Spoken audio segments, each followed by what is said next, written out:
Hello there, beautiful people. Welcome back to the channel. Welcome back. We got some bad news to talk about, and a lot of this is just me venting, getting it off my chest, and if there's anyone out there who doesn't know about it, maybe you'll know about it too. So let's get rid of the most depressing things out of the way. This is old news, especially old news in internet time. But Tommy Robinson is in prison. Last time he was in prison, the last sentence, it was actually a very short sentence compared to what he's up against now.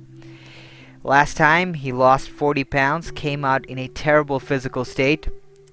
This time, I don't want to admit it. It's terrible even saying it to myself, but the fact is every time I would read something about Tommy Robinson online, Twitter, Gab, wherever, I would just scroll past it. I wouldn't read it, I couldn't read it. And the fact is, I don't like admitting it to myself, but I wouldn't be surprised if he does not come out alive this time.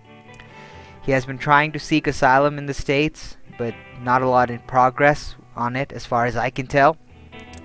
I've been staying away from it because I've been feeling really bad about this. Every time I think about Tommy Robinson ending up in prison, what could potentially happen to him, it just feels so terrible. England, people of England, British people, I don't know what the correct term is, but you guys are conquered territory.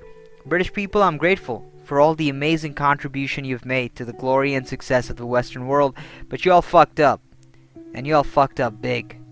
Appeasing a violent, barbaric ideology and segments of people that support it, it'll not end well for you, it'll not end well for vast chunks of Europe, and given how connected most of the Western world is, it's not going to end well for a lot of people. Speaking of conquered territory, here in stateside, we are noticing something insanely bizarre. We already know there's been an intense hostility towards the brave men and women in law enforcement, people that protect us.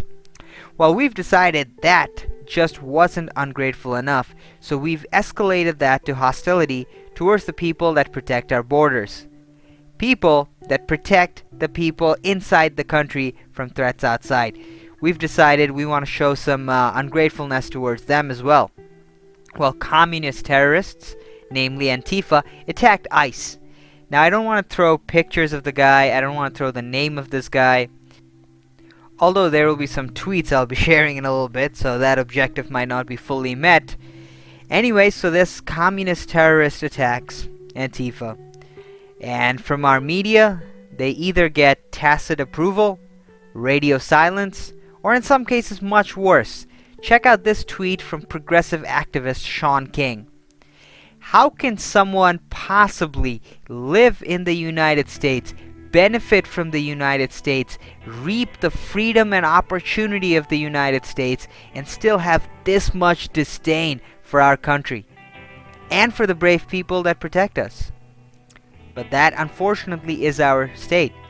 I mean, I could go on and on about tweets like this from other left-wing progressive activists, people at the Young Turks and so on, but at one point it just gets depressing.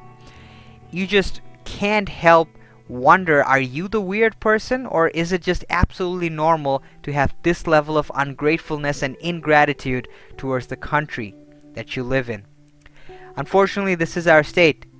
As much as I love our Western institutions, I can't help but wonder if they can possibly survive the strain that is being imposed on them from within. My take, we gotta fight for our institutions, but at the same time, invest in families. We may get to the point, and I pray every day that we don't, but we may get to the point where the only place in the world where we get to practice our Western values is within our homes and maybe within our own communities. If we don't invest in families, build our communities, the fight for saving the West, I don't know what it's going to look like. God bless America. God save America. And may God help us keep and protect our nation.